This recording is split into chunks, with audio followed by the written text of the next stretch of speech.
Buenos días, damas y caballeros. Tengo que decirles que para mí es un honor y un privilegio el poder estar esta mañana en este foro de promoción democrática continental, abordando además un tema, a mi juicio, tan enormemente importante como es el de la semántica y el uso del lenguaje.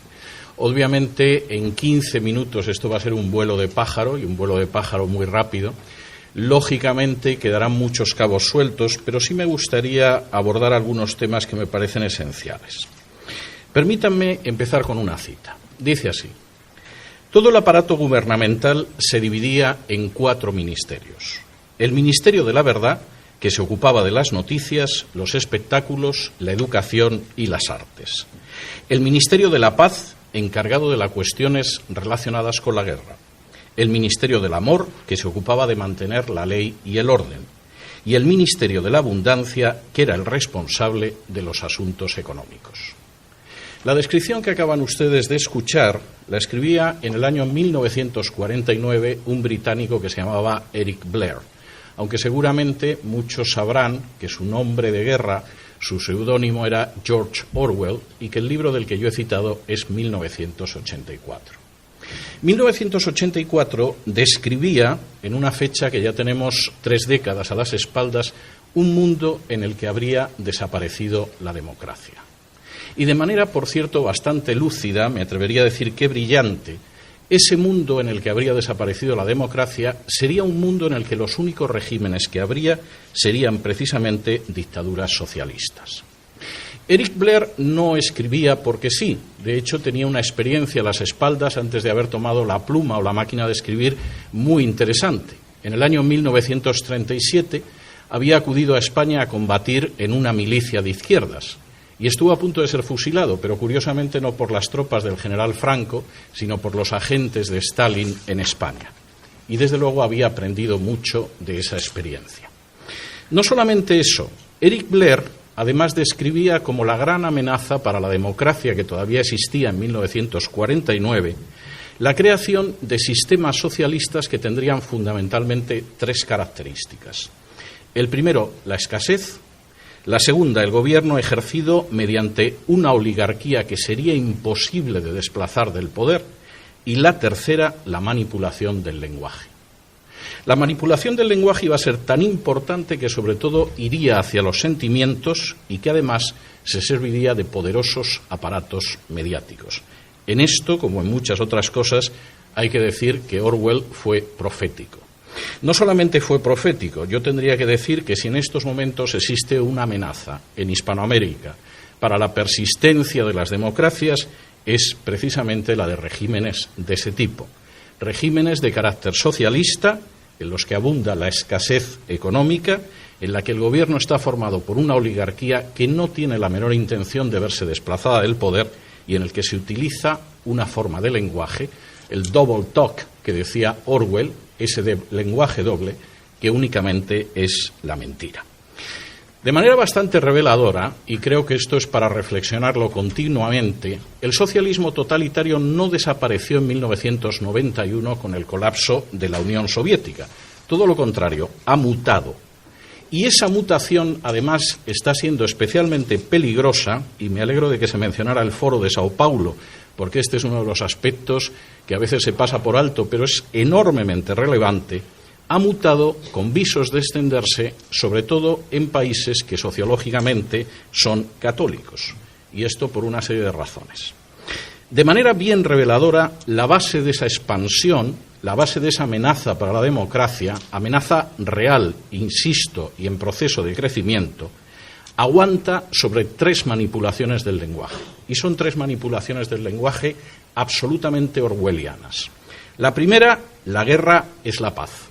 Esa es una antigua historia, una antigua propaganda que viene de la Unión Soviética. El pacifismo era absolutamente soviético, aunque invadieran Hungría en 1956 o Checoslovaquia en 1967, y el pacifismo era una gran arma, sobre todo si no era pacifismo real, sino un pacifismo que sirviera para desarmar a las democracias. Estos nuevos socialismos, que son nada más que mutaciones del antiguo socialismo, no solo pretenden ser pacifistas, sino enfrentarse con los enemigos de la paz, que por definición son Estados Unidos y sus democracias aliadas. La paz se enfrenta con la guerra de acuerdo con esa manipulación del lenguaje. Y eso es algo que se puede contemplar en cualquiera de estos regímenes y, curiosamente, además mostrando que nunca se ha podido utilizar la mentira de una manera más desvergonzada. En Cuba, el ejército sigue teniendo un papel fundamental que no tiene en ninguna democracia. Es más, es columna vertebral de la perpetuación de la dictadura de los hermanos Castro. En Venezuela, el ejército es absolutamente esencial para mantener el régimen chavista. En Nicaragua, el poder sigue siendo ejercido con la alianza de unas fuerzas armadas absolutamente politizadas y que no sirven a los ciudadanos sino a una oligarquía de izquierdas. Y por si esto fuera poco y quedara alguna duda de que efectivamente la guerra es la paz, de acuerdo con esta mentira orwelliana, incluso se traban alianzas internacionales con regímenes que nada tienen que ver con la realidad de Hispanoamérica, como es el régimen de los ayatolás en Irán. Y añadan ustedes a esa ausencia de paz de los que pretenden predicar la paz contra el belicista Estados Unidos, la violencia oficiosa que va de los piqueteros argentinos a las manifestaciones de repudio cubanas o las milicias chavistas, por citar solo algunos de los ejemplos.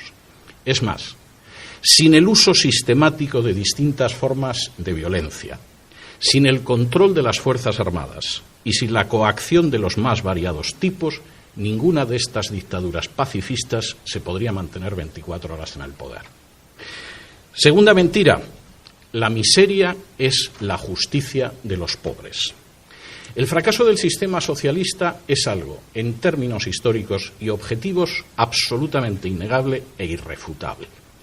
Solamente las cifras que se publicaron en lo que todavía era la Unión Soviética, en la época de Gorbachov y la perestroika, mostraba que la nación tenía un sistema con unas perspectivas absolutamente miserables para ancianos, enfermos o disminuidos físicos o psíquicos. Es más, la supuesta legitimación del Gulag, si es que se puede legitimar el exterminio y encarcelamiento y esclavización de decenas de millones de seres humanos, no existía.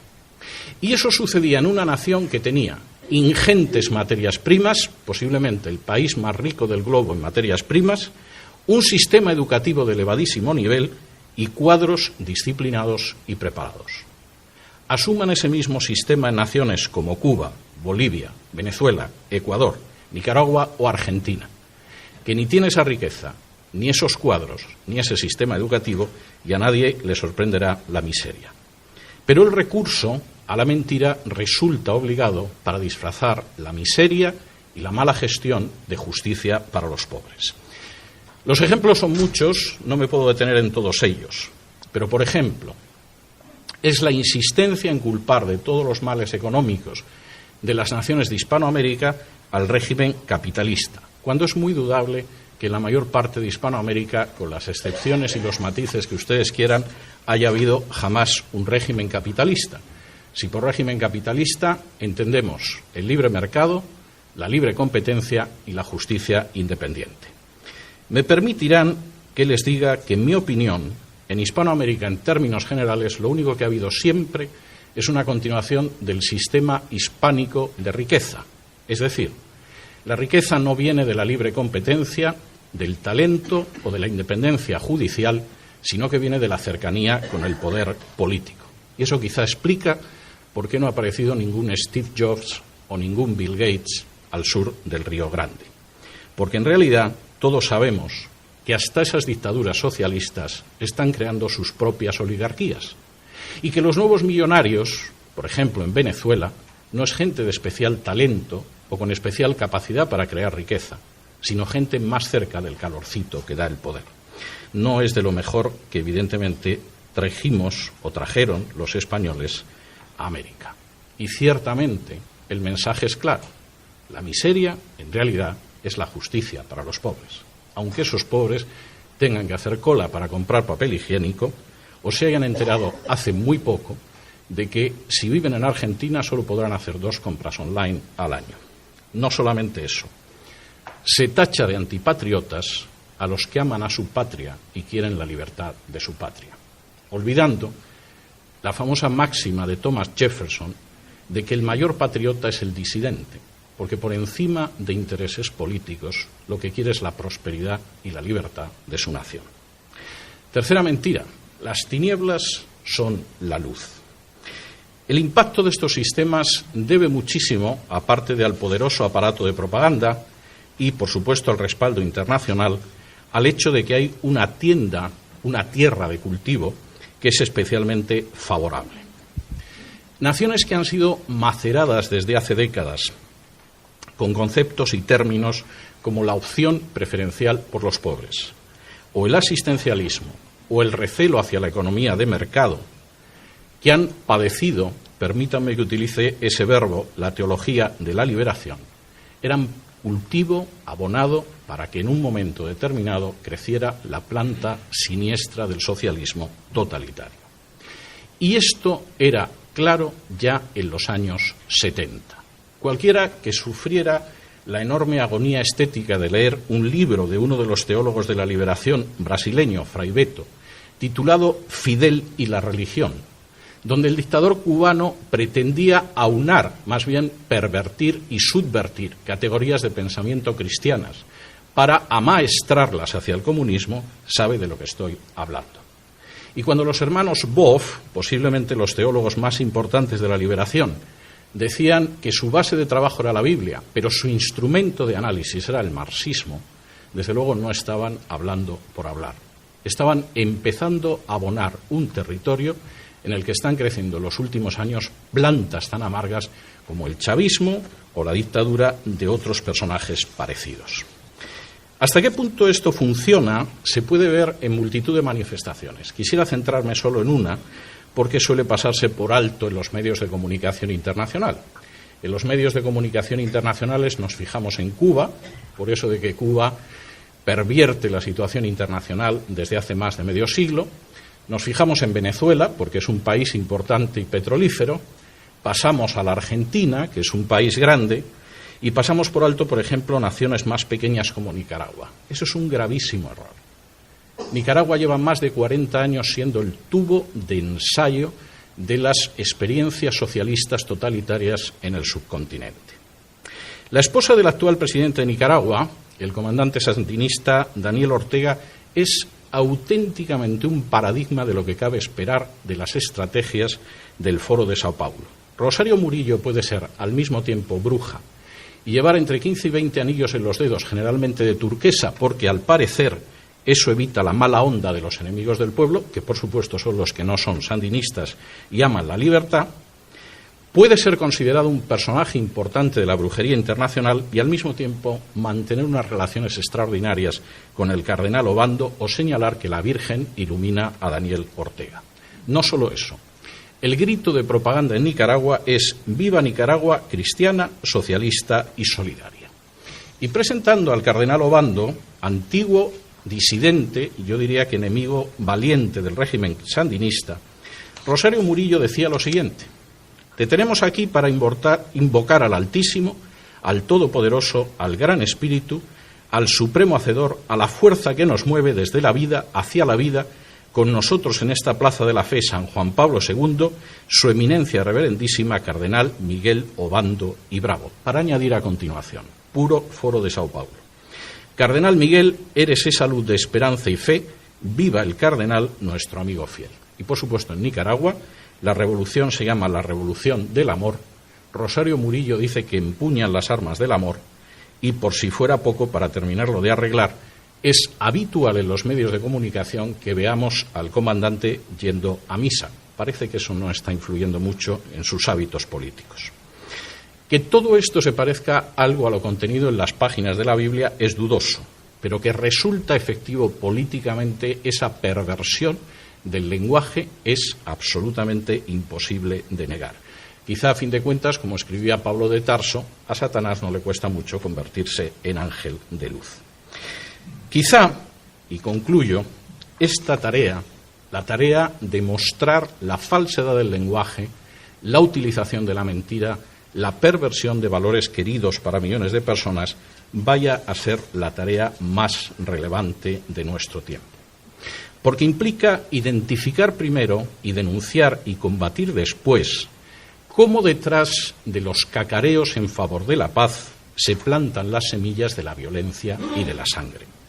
Cómo detrás de las proclamas de justicia para los parias de la tierra se agazapa un futuro de escasez, de pobreza y de miseria.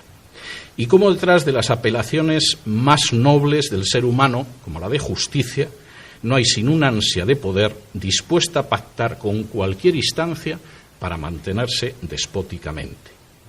Habría quizá que ir desgranando la realidad para descubrir, como dice un refrán de mi tierra natal, que muchas veces detrás de la cruz quien se agazapa es el diablo. Pero hay que hacerlo con una finalidad, y es la de que el futuro de esos pueblos que amamos y que compartimos una herencia común puedan conocer al final y a la postre los frutos más deseables de la democracia: la prosperidad, la paz y la libertad. Y para esa tarea resulta indispensable el distinguir lo verdadero de lo falso, lo real de lo propagandístico y lo auténtico de lo ficticio. Habrá que asumir, como decía una de las personas que me ha precedido en el uso de la palabra, que al final existe una enorme carga de realidad en esa máxima de Jesús que afirmaba: conoceréis la verdad y la verdad os hará libres, porque si os dejáis llevar por la mentira, solo podréis aspirar a ser esclavos.